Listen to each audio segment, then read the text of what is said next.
നമസ്കാരം, എല്ലാവർക്കും ഒരു പുതിയ വീഡിയോയിലോട്ട് സ്വാഗതം. ഇന്നത്തെ വീഡിയോയിലൂടെ നമ്മൾ നോക്കുന്നത് മൗലികാവകാശങ്ങളെക്കുറിച്ചാണ്, ഫണ്ടമെൻ്റൽ റൈറ്റ്സ്. കഴിഞ്ഞ രണ്ട് വീഡിയോയിൽ നമ്മൾ രണ്ട് അവകാശങ്ങളെക്കുറിച്ച് പഠിച്ചു. ഒന്ന് സമത്വത്തിനുള്ള അവകാശം, രണ്ട് സ്വാതന്ത്ര്യത്തിനുള്ള അവകാശം. ഇന്നത്തെ വീഡിയോയിലൂടെ നമ്മൾ ആദ്യം നോക്കുന്നത് ചൂഷണത്തിനെതിരായ അവകാശം, right against exploitation, article 23-24. Article 23 prohibition of traffic in human beings and force labour, മനുഷ്യക്കടത്ത്, നിർബന്ധിച്ച് തൊഴിലെടുപ്പിക്കൽ എന്നിവ നിരോധിച്ചിരിക്കുന്ന അനുച്ഛേദമാണ് ആർട്ടിക്കിൾ 23. അടിമത്തം നിരോധിക്കുന്ന ഭരണഘടനാ വകുപ്പ് ആർട്ടിക്കിൾ 23. അടുത്തത് article 24 prohibition of employment of children in factories etcetera, ബാലവേല നിരോധിക്കുന്ന ഭരണഘടനാ വകുപ്പ് ആണ് ആർട്ടിക്കിൾ 24. റൈറ്റ് എഗെയിൻസ്റ്റ് എക്സ്പ്ലോയിറ്റേഷനിൽ വരുന്ന രണ്ട് ആർട്ടിക്കിളാണ് ആർട്ടിക്കിൾ 23 ആൻഡ് 24. 23 മനുഷ്യക്കടത്ത്, നിർബന്ധിച്ച് തൊഴിലെടുപ്പിക്കൽ എന്നിവ നിരോധിച്ചിരിക്കുന്നു, അടിമത്തം നിരോധിച്ചിരിക്കുന്ന ഭരണഘടനാ വകുപ്പാണ്. അതുപോലെ ആർട്ടിക്കിൾ 24 ബാലവേല നിരോധിച്ചിരിക്കുന്നു. ഇതുമായി ബന്ധപ്പെട്ട കുറച്ച് ക്വസ്റ്റ്യൻസ് ആണ് ഇനി നോക്കുന്നത്. ഉൽപ്പാദന സമയത്ത് ബാലവേല നടന്നിട്ടില്ലാത്ത ഉൽപ്പന്നങ്ങൾക്ക് നൽകുന്ന മുദ്രയാണ് റെഗ് മാർക്ക്. ഉൽപ്പാദന സമയത്ത് ബാലവേല നടന്നിട്ടില്ലാത്ത ഉൽപ്പന്നങ്ങൾക്ക് നൽകുന്ന മുദ്ര റെഗ് മാർക്ക്. ഇപ്പോൾ അത് പറയുന്ന പേരാണ് good view international. 1994 reg mark രൂപീകരിച്ചത് കൈലാഷ് സത്യാർത്ഥിയാണ്. 1994 റെഗ് മാർക്ക് രൂപീകരിച്ചത് കൈലാഷ് സത്യാർത്ഥി. ബച്പൻ ബച്ചോ ആന്തോളൻ സംഘയുടെ രൂപകർത്താവ് കൈലാഷ് സത്യാർത്ഥി. ലോക ബാലവേല വിരുദ്ധ ദിനം June 12. World child prohibition day June 12. അടുത്ത മൗലികാവകാശം മതസ്വാതന്ത്ര്യത്തിനുള്ള അവകാശം, right to freedom of religion, article 25-28. ആദ്യം article 25 freedom of concerns and free profession practice and propagation of religion, ഇഷ്ടമുള്ള മതത്തിൽ വിശ്വസിക്കുന്നതിനും ആചരിക്കുന്നതിനും പ്രചരിപ്പിക്കുന്നതിനുമുള്ള അവകാശമാണ് ആർട്ടിക്കിൾ 25 പറയുന്നത്. ഇഷ്ടമുള്ള മതത്തിൽ വിശ്വസിക്കുന്നതിനും ആചരിക്കുന്നതിനും പ്രചരിപ്പിക്കുന്നതിനുമുള്ള അവകാശം. Article 26 freedom to manage religious affairs, മതവിഭാഗങ്ങൾക്ക് മതജീവകാരുണ്യ സ്ഥാപനങ്ങൾ സ്ഥാപിക്കുന്നതിനും നോക്കി നടത്തുന്നതിനുമുള്ള അവകാശമാണ് ആർട്ടിക്കിൾ 26. മതവിഭാഗങ്ങൾക്ക് മതജീവകാരുണ്യ സ്ഥാപനങ്ങൾ സ്ഥാപിക്കുന്നതിനും നോക്കി നടത്തുന്നതിനുമുള്ള അവകാശം. അടുത്തത് article 27 freedom from payment of taxes four promotion of any religion, ഏതെങ്കിലും പ്രത്യേക മതത്തിൻ്റെ പ്രോത്സാഹനത്തിനു വേണ്ടി നികുതികൾ കൊടുക്കാൻ നിർബന്ധിക്കുന്നതിന് എതിരായ അവകാശം. ഏതെങ്കിലും ഒരു പ്രത്യേക മതത്തിൻ്റെ പ്രോത്സാഹനത്തിനു വേണ്ടി നികുതികൾ കൊടുക്കാൻ നിർബന്ധിക്കുന്നതിനെതിരായ അവകാശമാണ് ആർട്ടിക്കിൾ 27 അനുശാസിക്കുന്നത്. അടുത്തത് article 28 freedom from attending religious instructions or worship in certain educational institutions, government നടത്തുന്നതോ ഗവൺമെൻറ് സഹായം സ്വീകരിക്കുന്നതോ ആയ വിദ്യാഭ്യാസ സ്ഥാപനങ്ങളിൽ മതബോധനം നടത്താനോ മതാചാരങ്ങൾ നിർബന്ധമാക്കാനോ പാടില്ലെന്ന് അനുശാസിക്കുന്ന അനുച്ഛേദമാണ് അനുച്ഛേദം 28. ഗവൺമെൻറ് നടത്തുന്നതോ ഗവൺമെൻറ് സഹായം സ്വീകരിക്കുന്നതോ ആയ വിദ്യാഭ്യാസ സ്ഥാപനങ്ങളിൽ മതബോധനം നടത്താനോ മതാചാരങ്ങൾ നിർബന്ധമാക്കാനോ പാടില്ലെന്ന് അനുശാസിക്കുന്ന അനുച്ഛേദമാണ് article 28. Right to freedom of റിലീജിയനിൽ വരുന്ന ആർട്ടിക്കിൾ 25, 26, 27, 28. അടുത്ത മൗലികാവകാശം സാംസ്കാരികവും വിദ്യാഭ്യാസപരവുമായ അവകാശം, cultural and educational rights, article 29-30. ഇതുവരെ നമ്മൾ നോക്കിയത് 1 സമത്വത്തിനുള്ള അവകാശം, 2 സ്വാതന്ത്ര്യത്തിനുള്ള അവകാശം, 3 ചൂഷണത്തിനെതിരായ അവകാശം, 4 മതസ്വാതന്ത്ര്യത്തിനുള്ള അവകാശം. അടുത്തത് സാംസ്കാരികവും വിദ്യാഭ്യാസപരമായ അവകാശം, ആർട്ടിക്കിൾ 29-30.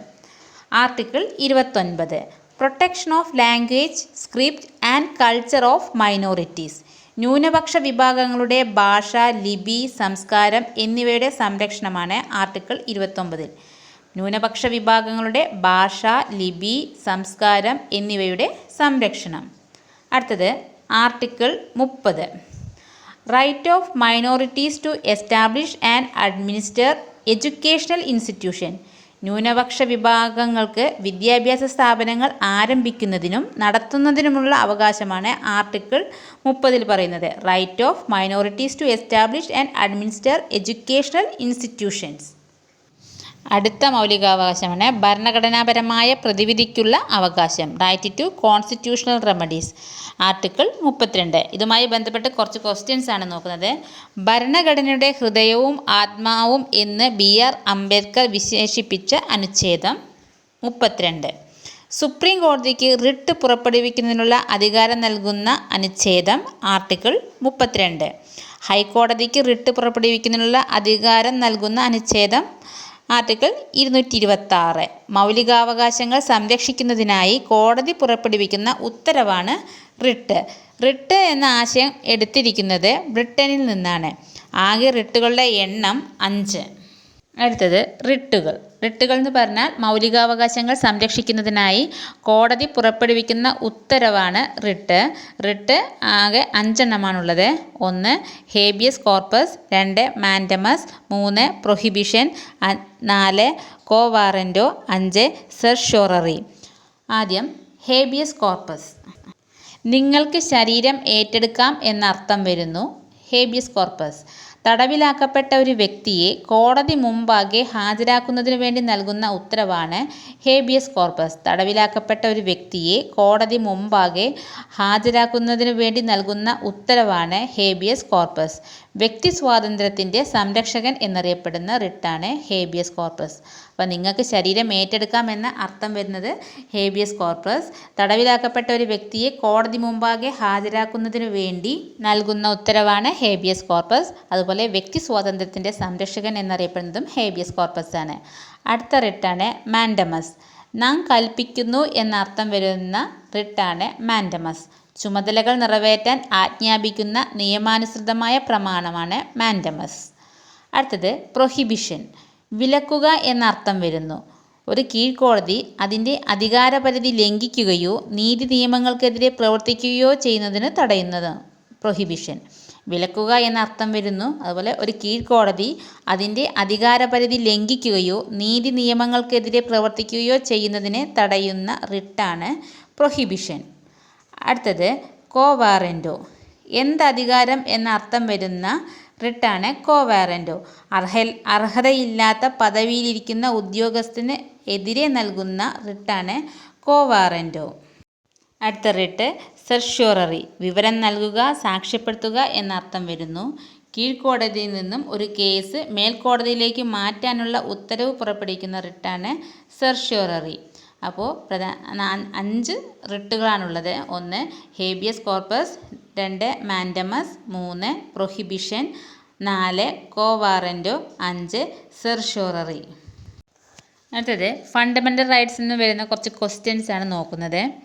ഇന്ത്യൻ പൗരന്മാർക്ക് മാത്രമായി നൽകുന്ന അവകാശം അതേതൊക്കെ ആർട്ടിക്കിളാണ്? അനുച്ഛേദം 15, 16, 19, 29, 30. ഇന്ത്യൻ പൗരന്മാർക്ക് മാത്രമായി നൽകുന്ന അവകാശമാണ് ആർട്ടിക്കിൾ 15, 16, 19, 29, 30.